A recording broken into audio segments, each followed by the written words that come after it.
अर्जुन जी का यह ऐलान है, जो घोड़ा को पकड़ेगा उसके साथ अर्जुन लड़ाई लड़ेंगे। लड़ाई के मैदान में जो जीती अर्जुन जैसे, एगो काम करो तू हम ये लो से बतिया लो,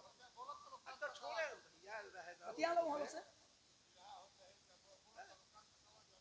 मत बोलिए भैया, जो कहिएगा हम गा देंगे, ठीक है, लेकिन धीरे। जी जी, महाभारत की लड़ाई हस्तिनापुर के राजा धर्मराज जी को बनाने से पहले अर्जुन जी कहते हैं कि मेरी बात मानिए, राजा तभी बनिएगा मेरे हिसाब से एक यज्ञ कराया जाए और उसी यज्ञ में एगो जंगी घोड़ा छोड़ल जाए। अरे वाह! अर्जुन जी के चैलेंज है, ऐलान है, जे घोड़ा के पकड़ी ओकरे संगे अर्जुन लड़ाई लड़ी हो। लड़ाई में जे जीती वो घोड़ा लेके जाई। अनाते भरल समाज में अर्जुन के चैलेंज हो। अर्जुन जी के चैलेंज बा, जे हमारे से लड़ाई में अगर हार जाई ओकरे माई के दूध के कसम। अर्जुन जी यही बाह में चाप के मोई हो। अरे वाह! धर्मराज जी कहलन ई कौन बड़ भारी बात है, जंगी घोड़ा छोड़ दिहल जा, चारों तरफ ऐलान कर दिहल जा, आज एक घोड़ा के पकड़ी ओकरे संगे तो हाथ लड़ाई हुई। यही जब बतिया फंस गई, यही जैसे हमारे बिरहा की शुरुआत हो गई। अब तनी उठाई के तनी बनाई के दे भैया।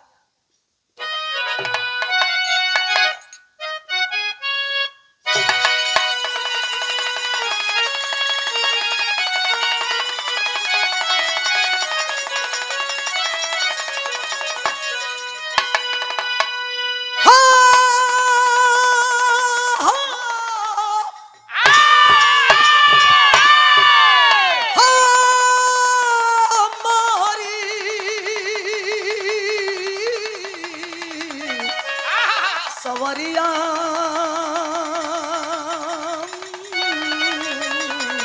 भोले बाबा जोगिया हो राम।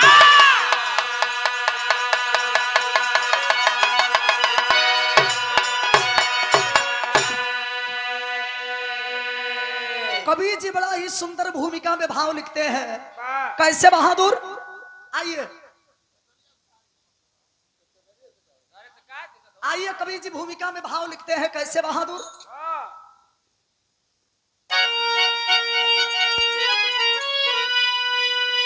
तो जंग कुरुक्षेत्र का, जंग कुरुक्षेत्र का जीत पांडु बलि, सारा सम्मान से सब गरजने लगे। हो गया राजा धर्मराज हस्तिनापुरी,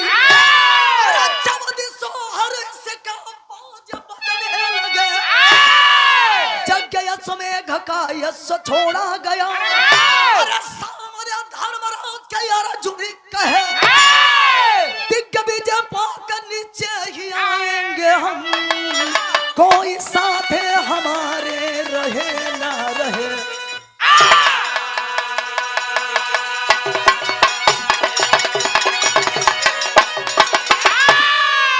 जंग कुरुक्षेत्र का जीते पांडव बलि, सारा सम्मान से सब गरजने लगे। राजा धर्मराज हस्तिनापुर हर्ष के बाज बजने लगे। यज्ञ यश में घका यश छोड़ा गया। सामने धर्मराज के अर्जुन कहे, दिग्विजय पाकर निश्चय ही आएंगे हम, कोई साथ हमारे रहे ना रहे। धरती पर सूरज बाबू मर्द दू किस्म के होलो। कैसन कैसन? कसौटी पर, पानी पर, मर्यादा पर मरे वाला। अरे वाह! एगो मर्द, एगो मर्द चुल घुसरा होलो। चुल घुसरा देखिए सके लड़ाई लग गईल, पिचिया नहीं उड़ा।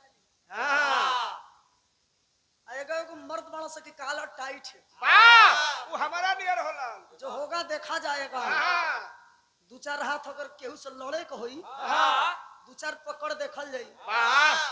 तीसरका वही में कहोलो। केमने में के मेहरारू भीतरी ले जाके खूब केहू ना ठतिया, खूब धीरे धीरे रेलतिया। अब बहरी यहाँ तो एकदम झाड़ झूर के ठीक हो। अरे वाह! बे मर्दे, वो तो हमार वाली बिया न, वो तो बैठा के घी रोटी खियावे ले, खाली सुंघावे ले। लेकिन पानीदार मर्द के अगर बात के चोट लग जाए साला गोलियों मरला से बेसी है खड़ी। हर रोग के इलाज बा लेकिन एकर इलाज ना हो। बिरहा में मास्टर साहब गजल के अंदाज लिखल गई कैसे बहादुर।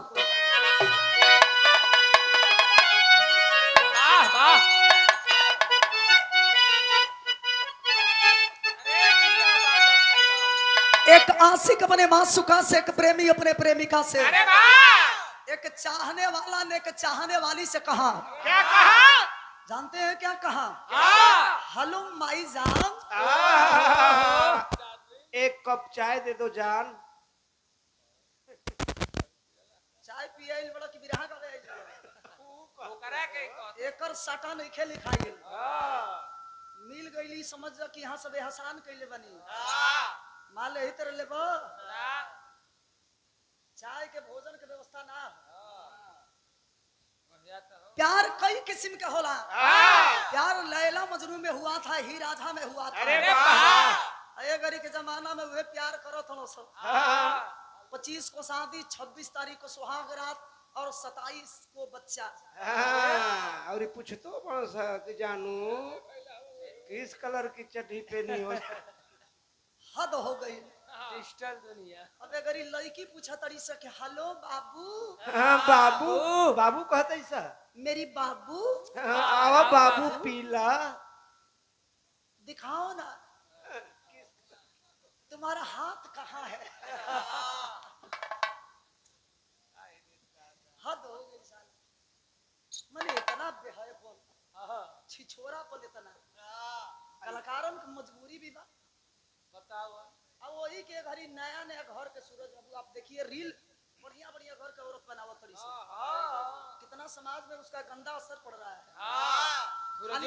सूरजो बाबू के वायरल वायरल हो। अब मेहरारू पूछती है कि कहाँ हाथ रखे हैं, किस कलर की किस ब्रांड की चड्डी पहने हैं। अरे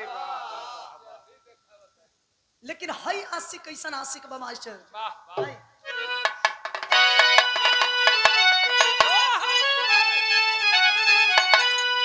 अरे इसमें तो हर चीज मिट जाती है।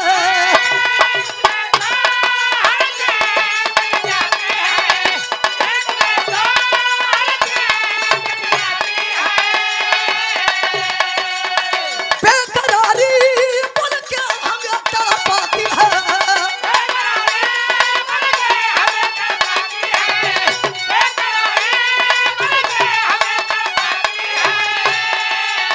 इसमें तो हर चीज मिट जाती है। बेकरारी बोल के हमें तड़पाती है। याद याद याद बस याद ही याद याद याद।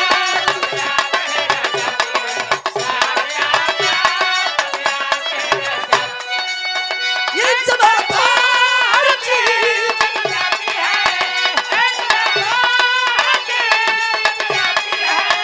बेकरारी बोल के हमें तड़पाती है।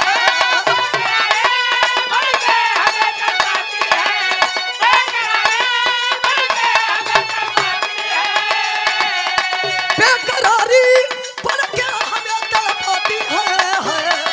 याद याद याद बस याद ही रह जाती है।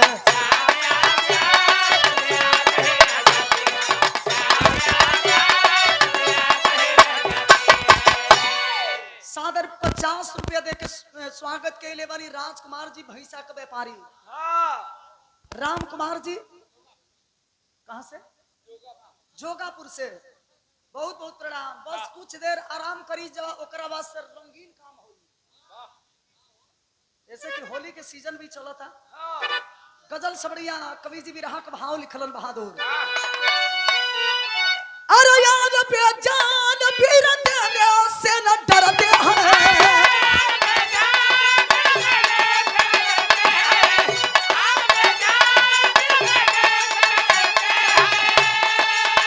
मौत के दावत देकर के सवर में मरते हैं।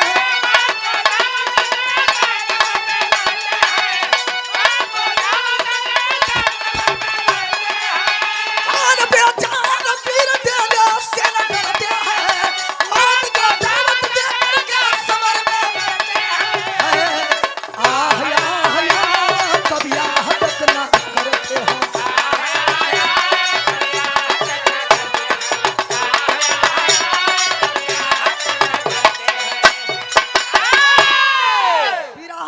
जस जस बढ़ी तस तस चढ़ी विराह के अंदर जौहरी छंद के अंदाज लगिल बहादुर।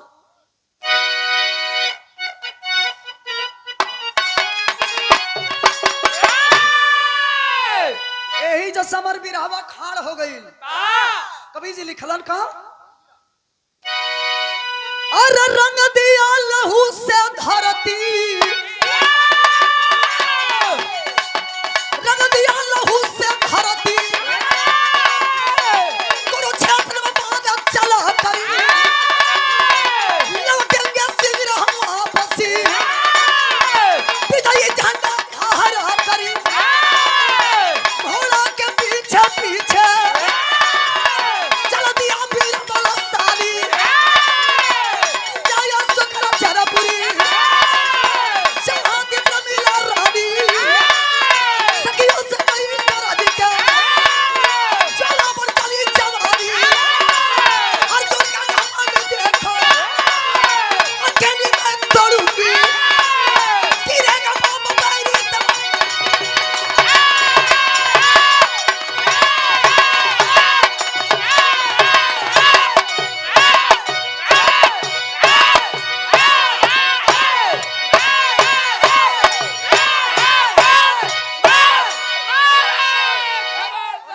खबरदार वो भी बच्चों। अखियाँ निकाल लेंगे। सुधर जो सुधर जो अरे वाह रे वाह, सुधर जो सिंगल चजस्वा भी। तो टिटहिरिया का हाल है।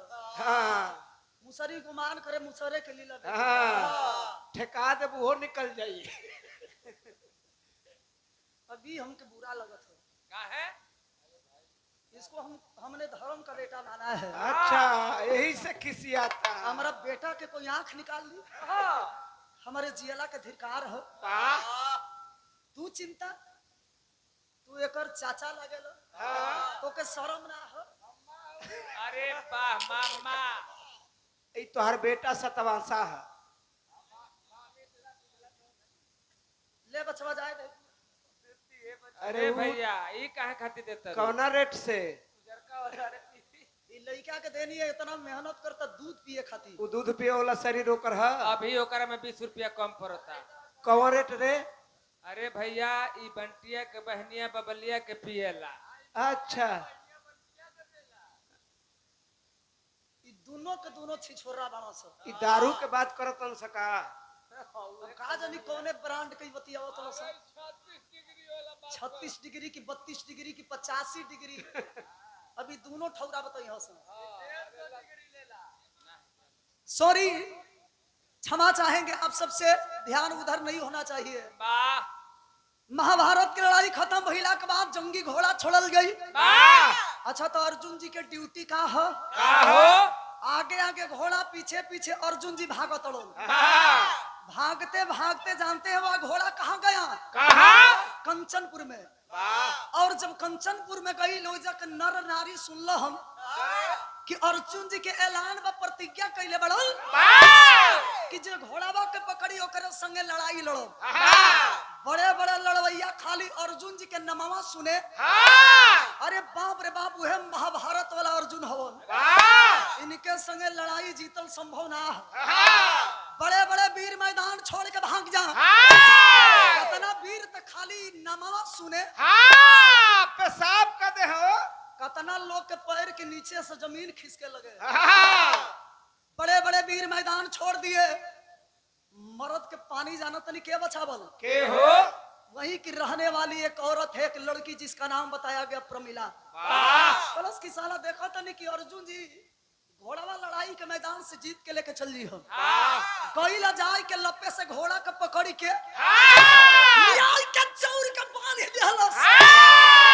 चना गुड़ डाल दे हलस घोड़वा के। आवाज दिहलस के अर्जुन अपने आप के बड़का लड़वैया बनतलो।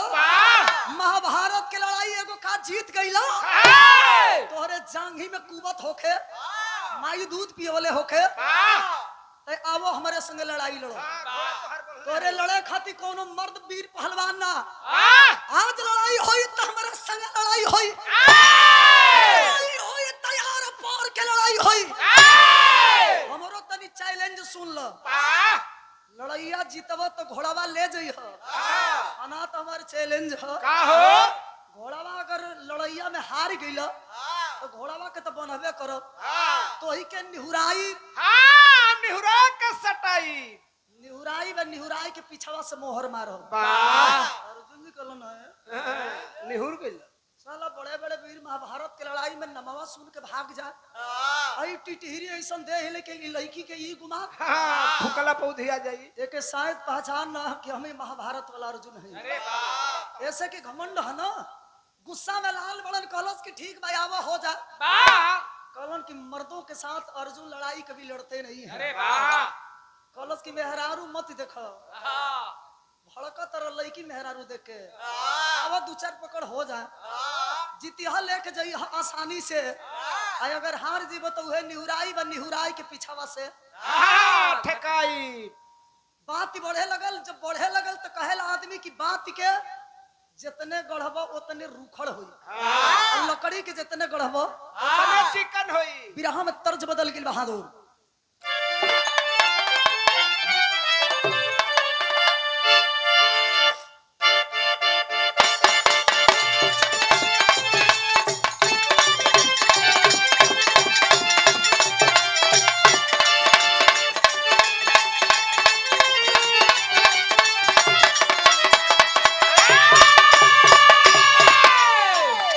कोनो मनचला किस्म के लड़का हसीन लड़की को देखा जानते हैं क्या इशारा किया क्या कहता है हेलो हेलो बोलो बोलो लड़किया कलश बाबू बाबू मेरे सर में बहुत तेजी से दर्द हो रहा है आए हाय लड़कवा उठल टुप से का कर दिहला कलश की बाबू मेरे पेट में भी दर्द हो रहा है आए हाय कलश की मोबाइल सटाओ ओहू में दे दिहलस एगो बूढ़ आदमी रहे कबे से देखत रहे कुल ड्रामा कलश के भैया तू इतना बड़ डॉक्टर बड़े तू इतना बड़ डॉक्टर बड़े जो है चुम्मा ले तोड़े मेरे रोग खत्म हो जाता हाँ ए बच्चा साला साला 10 साल से हमार बौसीर हम बनारस जातनी 10 साल से हमार बौसीर वो ललकी ऐसा ही पैठवा उठाई के हो ऐसे ही उठाई के दौड़त मैं मर्द चुमा दे देते हो ठीक हो जाई जब तोरे चुम्मा से कुल ठीक होता देते हुको तो साला ही रोग लेके हम दौड़त नहीं लेकिन हई लड़का कैसन बा राम कुमार जी भैंसा के व्यापारी 50 रुपया दे के स्वागत कैले बनी खरी चूना खाती अब वह लड़का बोली बोले अरे पत्थरी कमरिया से सरक के घघारिया पत्थरी कमरिया से सरक के घघारिया मारी कर रही भूखा पत्थरी कमरिया से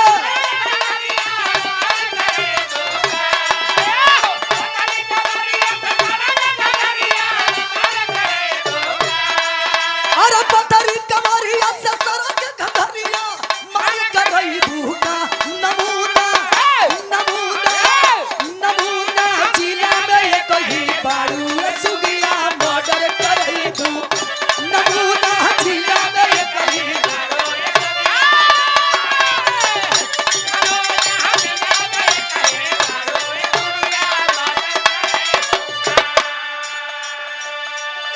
वन मारे के कौन उपाय तो बापे पुते चलले पर आए अर्जुन जी कहलन कि सुन सुन ले मेहरारू के लड़किन के संगे लड़ाई लड़ल हमके शोभा नहीं खे दे एक बात सुनो औरतों के हाथ में चूड़ियां अच्छी लगती है तलवार नहीं मैं कहता हूँ कि लड़ाई का मैदान है लड़ाई के मैदान से निकल जाओ अरे वाह कलश कैसे कैसे चल जाई हो हमारो माई दूध पियोले हो तोरो माई दूध पियोले हो लड़ाई में हारो तब लड़ाई के मैदान छोड़ो कवि जी लिखत रहो भरल जवानिया उतर जाई पानी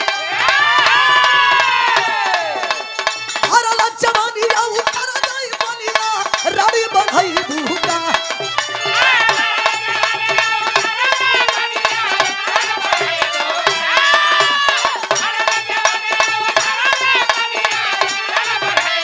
अरे भरल जवानिया उतर जाई पानी रानी बंधई भूखा मरद से कोई के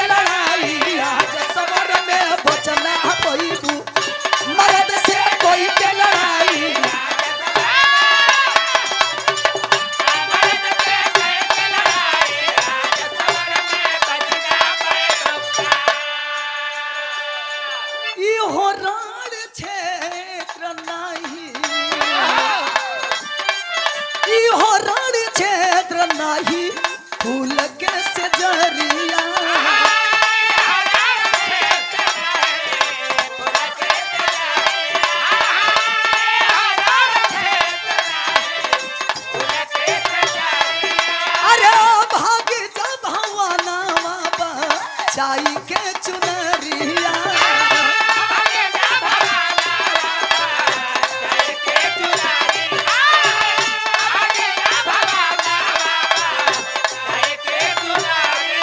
अरे यो जो कलक का अपने माथे लगई बूका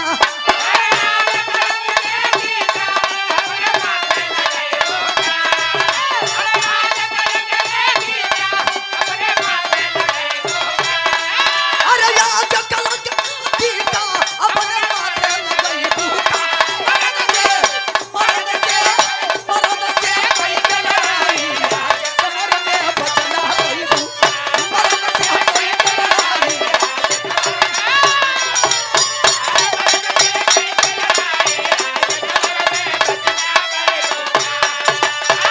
अरे लड़की अब वो से कहत नहीं टिटीरी ऐसन दे हिलल बड़े चलल बड़े महाभारत वाला अर्जुन से लड़ाई लड़े तो के पता हो महाभारत के लड़ाई में हमारे बल पर महाभारत के लड़ाई जीतल गई प्रमिला कलश की सुना महाभारत के लड़ाई मत दिखावो तू कितना बड़ योद्धा बड़ा कितना बड़ वीर बड़ा लड़ाई के मैदान में जब हमसे लड़ब तब समझ में आई कि कितना बड़ तू लड़वैया हो आइए लड़ाई लड़िए लड़ैया जितबा घोड़ा लेके जइह ना त निहुरे खातिर तैयार हो जा बतिया धीरे धीरे बढ़े लगल जब बढ़े लगल तो कवि जी बिरहा में दूसर की तर्ज लिखलन बहादुर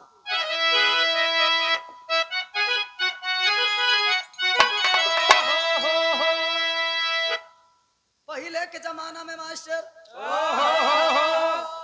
जब हमनी के बिरादर के बारात चले अरे वाह वाह कौने बिरादर के भैया तोहरे बिरादर के नाम हाँ। आई एम अहिर बिरादरी अरे वाह हई बैला खोले वाला हो ना मरबो ई भर बिरादरी ना आई एम अहिर बिरादरी अब उ जमाना गइल के अहिरन के ठेहुना में बुद्धि रह पहले के लोग कहे कि 12 बजे बुद्धि खुलेला परिवर्तन हो गया है और हम शिक्षित हो गए हैं अरे वाह मुख्यमंत्री कहे में लाज लगत तो नहीं के परिवर्तन भइल बा ई पियरका चचा है ई। पियर का तो पहले के जमाना में जब हमनी के बिरादर के बारात चले हाय भले कमजोर पार्टी होखे तो का लेकिन 3-4 किस्म के में नाच होखे हां कैसन कैसन हुरुका के नाच अलग होके पखाउच के नाच अलग होके यही में फरी के नाच अलग होके अरे वाह कलैया लोग अलग मारे अच्छा डफरा वाला लवंडा जब डफरा बजावा चले तो गावा चले हां कैसे लवंडा नाचत गावत चले तो देखवैयन के बोली होके का हो ई बारात तनी भले कमजोर बिया तका लेकिन दुइये गो लवंडा हम सब हां कैसन कैसन लवंडा देखबा तो बड़ा चोखगर हम हां दोनों लवंडा ठीक हमान एगो तो लौंडा इतना हसीन है आहा, भगवान फुर्सत से बनाए हैं अरे वाह रे लवंडा वाह वो बड़की बड़की आँख ओहो। सुगा ऐसन नाक आहा, दांत एकदम मोती ऐसन आहा, शरीर के बनावट ऊपर से नीचे ले देखते बड़ा आहा, अंगूरी में का पहिन ले बा लवंडा जैसे हमारे देवर जी के देख लो अच्छा अच्छा अरे तारा देवर जी के जोड़ा बा बनावट कितनी अच्छी है वाह एक चीज में थोड़ा सा कमी है कहाँ भगवान वो भी बना दिए होते क्या है गोलका अरे रो यार लौंडा ऐसा ही मान लो 2 गो हवन एगो एने एगो ओने मान लो एगो लौंडा तनी शरीर से भरपूर हो, वाह एकदम बॉडी के देखते बड़ा हाँ, बॉडी तनी मनी एगो अब ना बोलो हम। नहीं बोला एगो थोड़ा सा परिवर्तन है लौंडा के पेनी तनी चाकर ही वाह ई पेनी का होला हो पेनी के मतलब मेन सेंटर हाँ, आंगनबाड़ी का अभी का बुझाइल बा लड़की दुपट्टा हाइसे लगावेली कैसे हाइसे हो हाइसे लगावेली हाइसे लगावेली हाँ, आ धोती कुर्ता वाला लौंडा कैसे लगावेलन हाँ, फरीक वाला हाइसे लगावेलन हो हाँ फरीक वाला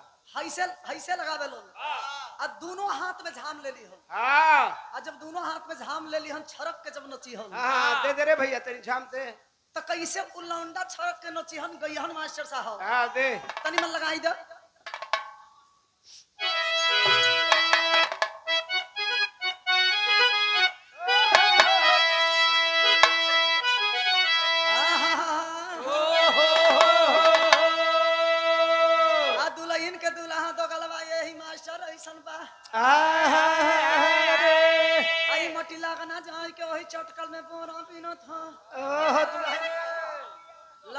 गई दुलैया कला जोरे करियावा जो तो गला खाली पेट एगो तो अपने तो गला जाए कि वही चटकल में बोरा बिनत बिनत करिया हो गई अगर गर्दा सड़क जाई टीवी हो जाइए दो गला तो गला अब की बार गइल न रसगुल्ला खाई के फड़ जाइबो कैसे रोवे कैसे कहे पर्दा लगा के पर्दा बढ़ाल मास्टर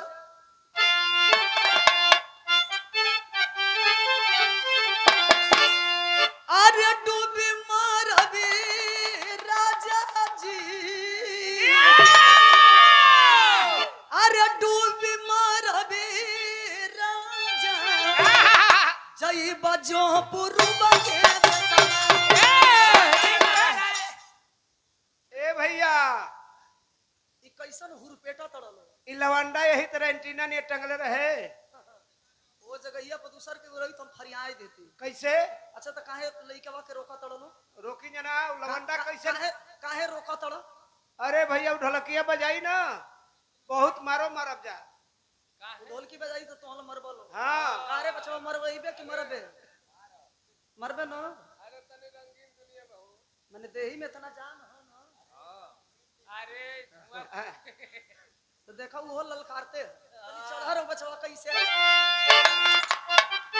अरे डूबी मारबी बलमुजी डूबी मारबी राजा जई बजो पुरुबा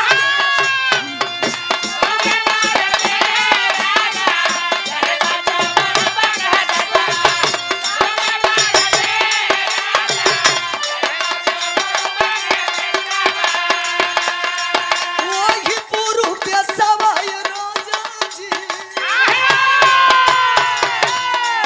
वही पुरु पे सवाई राजा जी बाटे बंगाली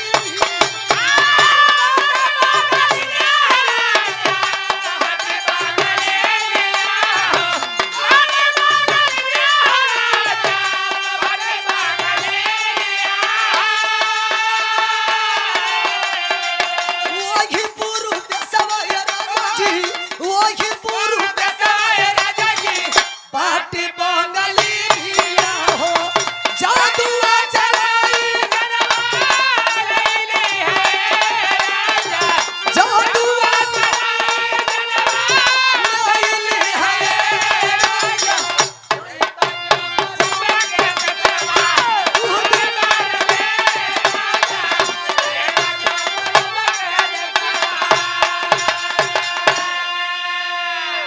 ई तो तनी मोटवारा का कहो हाँ पतरका कैसे चले पतरका दूसरे भाव में चले कैसे ऊ कैसे गावे मास्टर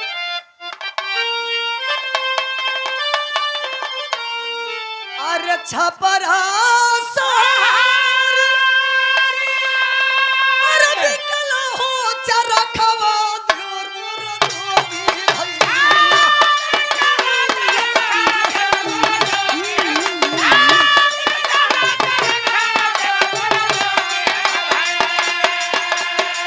चरखा हो बना दो लहरदार देवर मोरा जोगी भइले चरखा हो बना दो लहरदार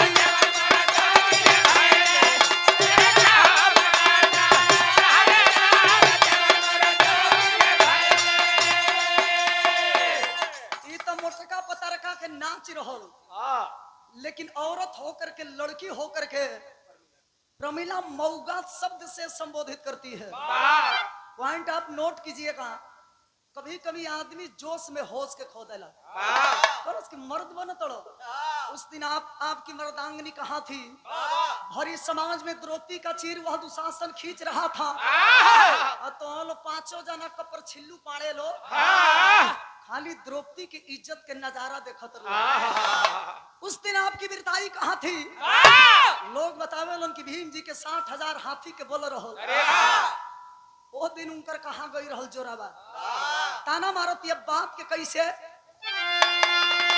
अरे बड़े बड़े वीरवानी के बिगड़ल समय आए मऊगा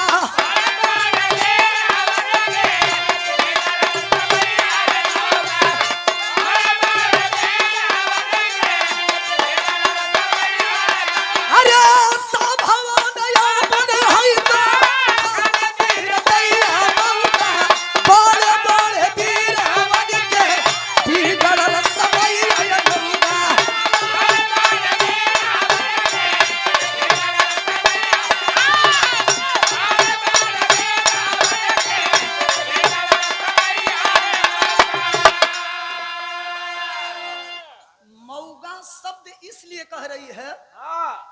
कि जिस समय पांचों भाई काहे को बोले लो?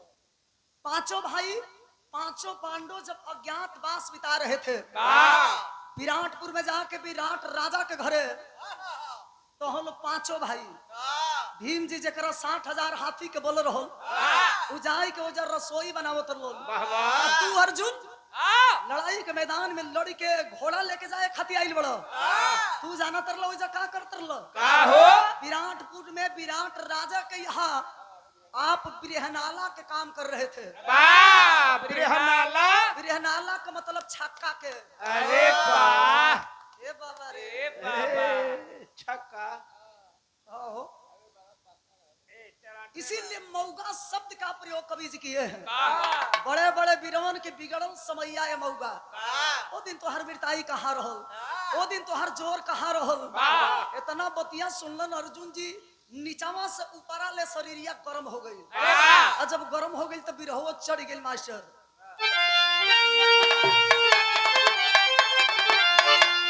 अरे जवानी जागी करके गर्जना, अरे जवानी जागी करके गर्जना, ते गोर मोछ नहीं ये गोर मोछ पर पानी हो पानी हो।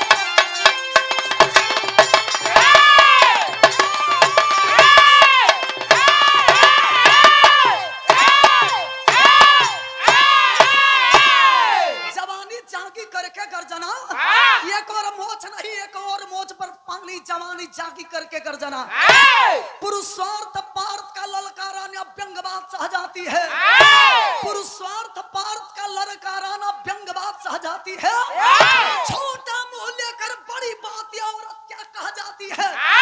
नारी को मारना पाप मगर घनश्याम इसे मैं मारूंगा, चाहे खुद रक्षा आप करे पर आज इसे संघारूंगा।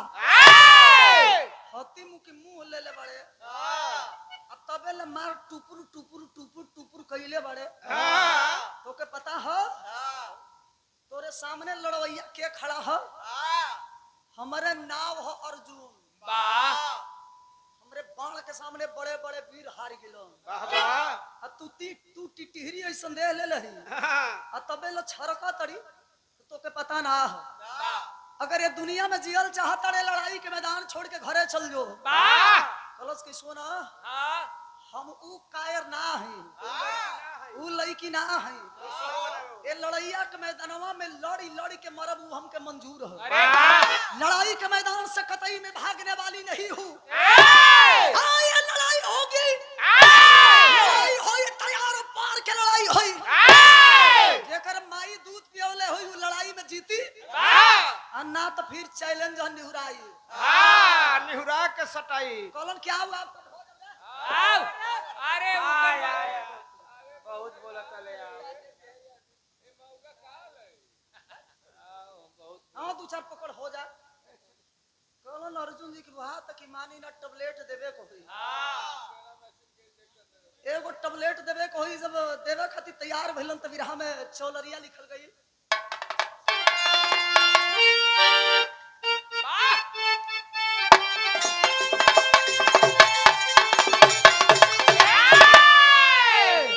स्वर्गीय रामदेव गुरुजी जवानी के आलम में तर्ज के गाई। कैसे मास्टर जब मर्द मर्द के मुकाबला होखे, उस समय लेडीज बहुत कम रहली।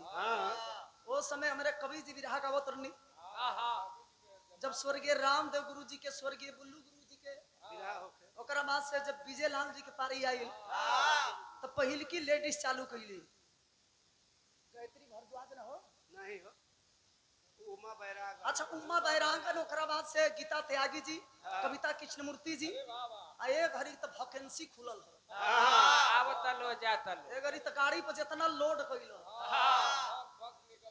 पहले के जमाना में जब विरहा हो के मर्द मर्द में तो कैसे लोग आमे तर्ज के।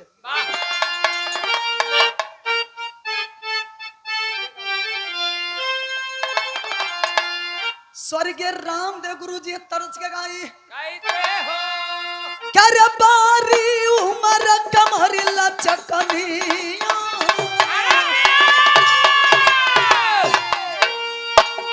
तबारी उमर कमर लचकनिया, बारी उमर कमर लचकनिया, गोरे खिंचे दूर के बनिया, कोई का झूला झूलनिया,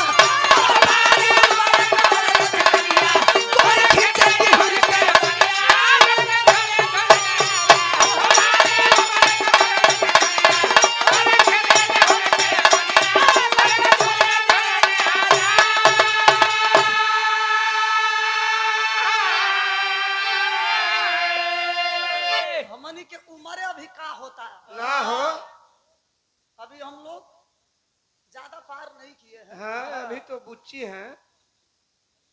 लेकिन जब स्वर्गीय रामदेव गुरु जी कही स्वर्गीय अरे स्वर्गीय रामदेव गुरु जी जब चापी बुल्लू गुरु जी कहेंगे देख देख देख बच्ची, देख बच्ची हमके लइका मत जा स्टाइल उनकर का रहल। स्टाइल है से हो अच्छा। ऐसे धाल है ऐसे कह के दे बच्ची हम्म, तनी मरी छुआ मत बर्दाश्त करबे। बर्दाश्त होई तो ठीक है हाँ, नहीं तो फिर समझ ली है हाँ।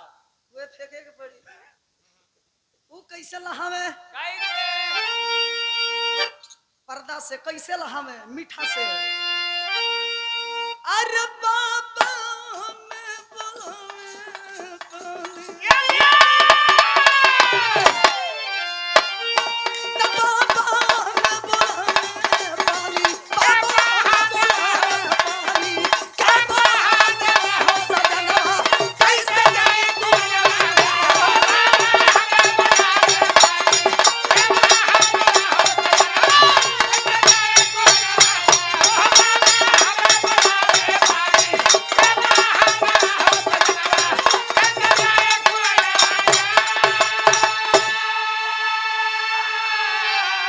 लड़ाई के मैदान में एक तरफ प्रमिला तो दूसरे तरफ अर्जुन जी लड़ाई के मैदान में खड़े हुए और जब दोनों ओर से गर्मा गर्मी जब चालू भइल तभी राहत चढ़ गई बहादुर कैसे कर अखिया लाल लाल कर कुंती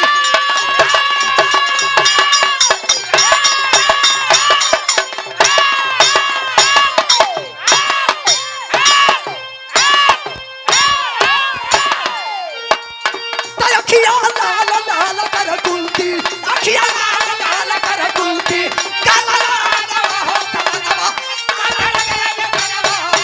अखिया लाल लाल कर कुंती काला हो तमन्ना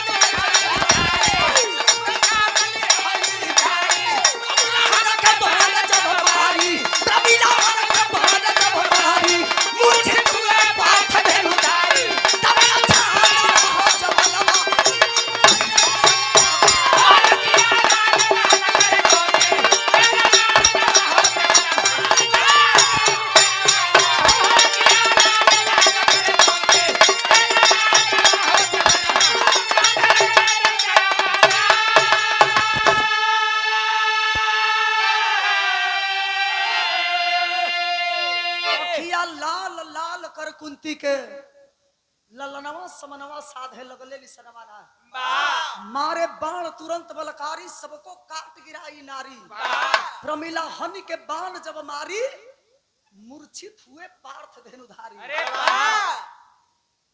हरिकल मानेला लेकिन परिकल ना मानेला। तनी मनी ढीला छोड़ दबो न कपार पे चढ़ी तो लगी फायदा उठावे अर्जुन जी कहलन कि रुक रुक रुक एगो ही बाण मारब कि खत्म हो जाइए बाणों की बरसात होने लगती है समझ गई प्रमिला कि अर्जुन जी को गुमान भइल बा आज घमंडे लड़ाई के मैदान में चूर करब दोनों तरफ से जब बाण चलने लगी तो कवि लिखते हैं कि एक बाण का प्रयोग करते हैं अर्जुन जी जानते हैं जिस बाण का नाम कवि जी हमारे विरहा में क्या लिखते हैं क्या जिस बाण का नाम रखे हैं मोहन अस्त्र अर्जुन जी के लगे एक ही बड़ में रह गए रहो जिस बाण का प्रयोग महाभारत की लड़ाई में भी नहीं हुआ था कलम साला ई बाण रही के का होई देखो तनी के एगो लड़की मर्दन के पनिए खत्म करे उठाए के जब बाण मरलो हम हंसतिया कि जा हो जा इतना गति हो गई फिर भी तुम्हारा ऐठन ना टूटल हैं? रसरी जर गई ऐठन ना टूटल एक बाण उठाए के और माता रानी जगत जननी को याद करती है अब बढ़ावा के जवाब जब बाण से दिली तो कवि जी विरहा में अल्लाह लिखलन बहादुर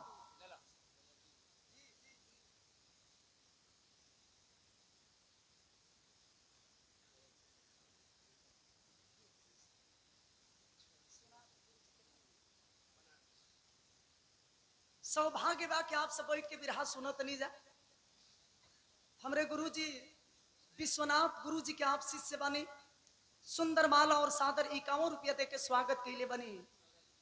और पूजनीय हमारे राजू ठेकेदार साहब, आप भी कपसा के पावन धरती से रुपया दे के स्वागत के लिए बनी। पगबंदन बा हमनी के धान रोवा सब बैठ के सुनत नहीं जाए इहे बा। ये दोनों आदमी के ऊपर आप सबके आशीर्वाद बनल रहे। और एक वादा और है कि सूरज जी भले आप हमें माने या न माने, लेकिन मंच पर जो आपने कह दिया पहली की बार हो जाएगा तंटरात रहलन पहले तरी परकावा जाला। लेकिन मुझे भी कोई दिक्कत नहीं नहीं है राजा, मैं भी भाभी बनने के लिए तैयार हूँ। देवर जी अरे पागल मियां बीबी राजी तो का करबो सफाजी हुई से। देवर ले मियां बीबी ढेर बोलबो से तो एक मुंह में धसवा दे जाए।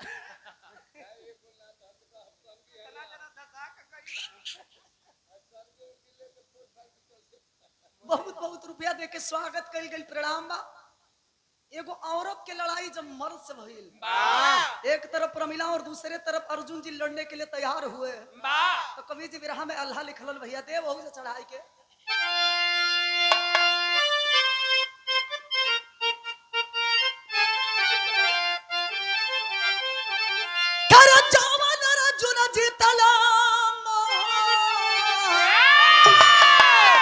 अरे भारत की लड़ाइया, अरे कर द्रोणाचार्य ऐसन वीरवन के मारी।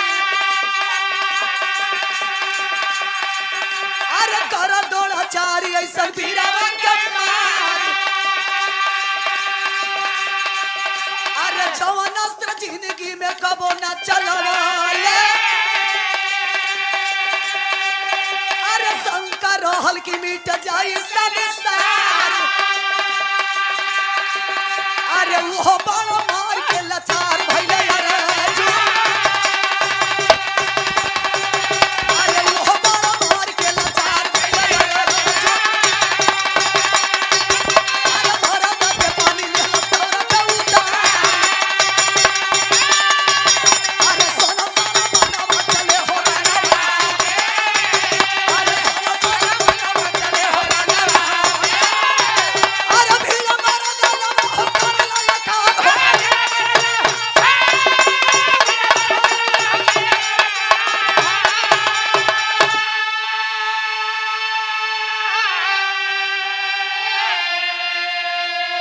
जवन अर्जुन जीतले महाभारत के लड़ैया, कर्ण द्रोणाचार्य ऐसन वीरवन के मार। महाभारत के लड़ाई जीतला के बाद भी ई मन में हो कि मार दे खत्म हो जाई। वो बाण के उठाए के जब प्रयोग कैलो हो, तो प्रमिला कोई साधारण लड़की नहीं थी जे चीनिहू है कीनी। प्रमिला चंडी का अवतार थी। उठाए के एगो बाण हम माथे से लगा के वो जगत जननी की याद कैलो। लग रहा है कि मेरी आबरू नहीं बचेगी। आएगा ही बाण मरलस की गप से सूत गेलो। मूर्छा हो गइल हो, मूर्छित हो गइलन अर्जुन जी।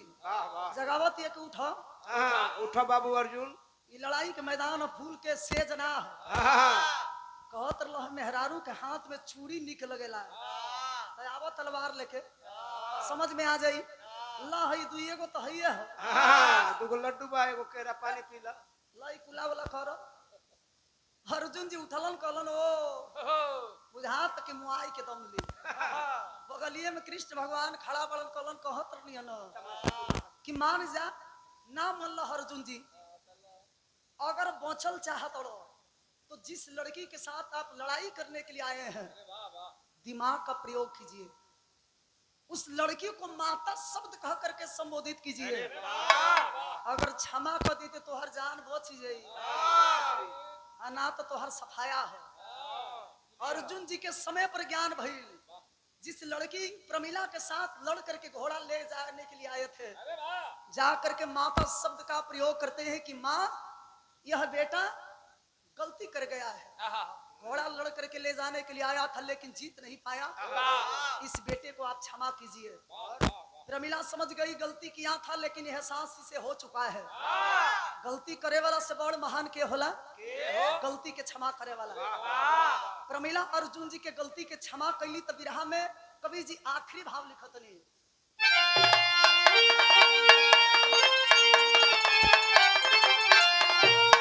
आर्य बोले श्याम सुंदरी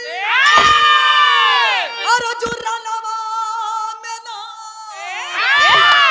और पार पैवन समनवा जहानवा में ना।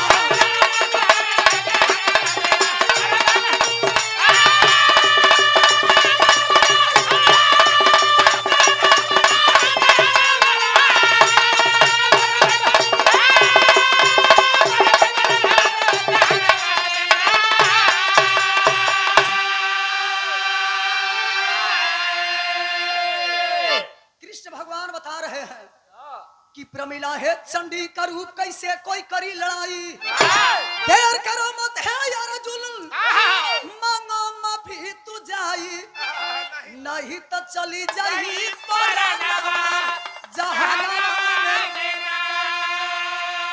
चूर हुआ सारा गरूर, अर्जुन जी शीश झुकाए। अरे क्षमा कीजिए दया की देवी, अरे आपसे मांगनी आए तो अश्व दे दा हमके दानवा जहानवा मेरा।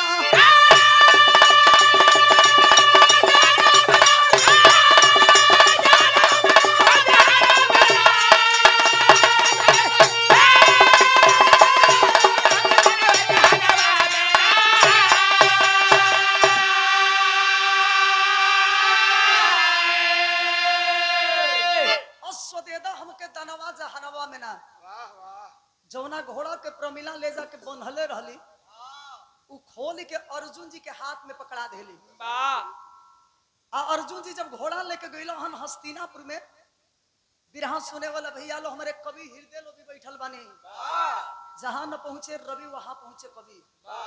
घोड़ावा के लेके गइलन तो हस्तिनापुर के राजा धर्मराज जी के बनावल गई। तो जब लड़ाई हुई है, सत्य की लड़ाई कभी नहीं हुई है, छल की मार। चाहे महाभारत की लड़ाई हो और चाहे राम रावण में लड़ाई हो, सदियों से चला आ रहा है और आज भी यही कायम है। जिस देश को बचाने में हमारे देश के प्रहरी ने खूनों की जानों की बाजी लगा करके सीमा की हिफाजत करते हैं, हमारे देश चलाने वाले लोग सैन्य की बंसी बजाते हैं। ऐसा नहीं होगा। अब हम लोग भी जानकार हो चुके हैं, अब ऐसा हम लोग बर्दाश्त करने वाले नहीं है। आखिरी बंद में कभी संकेत करते हैं, गुरु गणेश गुरु रामलाल को लगा प्रेम का बाण, बच्चन छाने धवल चंद्रिका, अरे जय मिनी पुराण। यह विराम हमारा जय मिनी पुराण से लिखा गया है। और कभी क्या लिखते हैं, मुन्ना यादव जी सादर 101 रुपया दे के स्वागत के लिए बनी चरण छू के प्रणाम। आशीर्वाद के प्रतीक्षा बा। अब धीरे धीरे समय भी दूसरे हिसाब वाला हो गई बा। आई